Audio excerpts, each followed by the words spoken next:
Да не се спомени и да не се преземе ништо за судбината на 30 работници е недозволиво, велат вработените во акционерското друштво Славија, откако вчера опозицијата обелодени дека владата планира да ги продава акциите по багателна цена. Продажбата за вработените е скандалозна. Велат дека голем дел од загубите се веќе исплатени, а тие испратили и план за развој до владата уште во февруари, кој владата никогаш не го погледнала.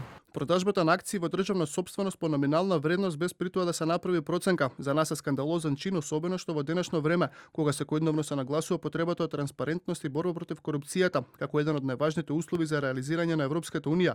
Државата продава акции кои представуваат 97% од вкупниот број на акции и поради тоа неспомнувањето и непреземањето на грижа за сите 30 вработени е крајно неодговорно и скандалозно, ако особено се земе предвид економската состојба во државата. Од опозицијската ВМРО-ДПМНЕ пак обвинуваат дека продажбата се прави за луѓе блиски до власта и предупредуваат дека со малверзации на аукцијата која е закажана на 2 дена пред Нова година, за мала сума на пари ќе се приватизира голем имот во сопственост на државата. Без официјална проценка на државата, без проценка на владата, без ништо.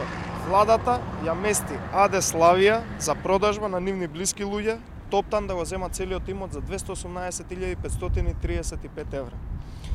Фато на Сани од СДСМ и владата вчера има обид да го замаскираат потенцијалниот криминал кој би се случил со продажбата на акционерско друштво Славија, закажана, замислете, на 2 дена пред новата година, мислејќи дека никој нема да види и да чуе. Директорот на Агенцијата за управување со одземен имот пак вчера на пресконференција тврдеше дека агенцијата продава акции, а не имот, и дека вредноста на Славија е сега многу помала затоа што во периодот на владење на ВМРО-ДПМНЕ имотот бил распродаван тајно и зад затворени врати.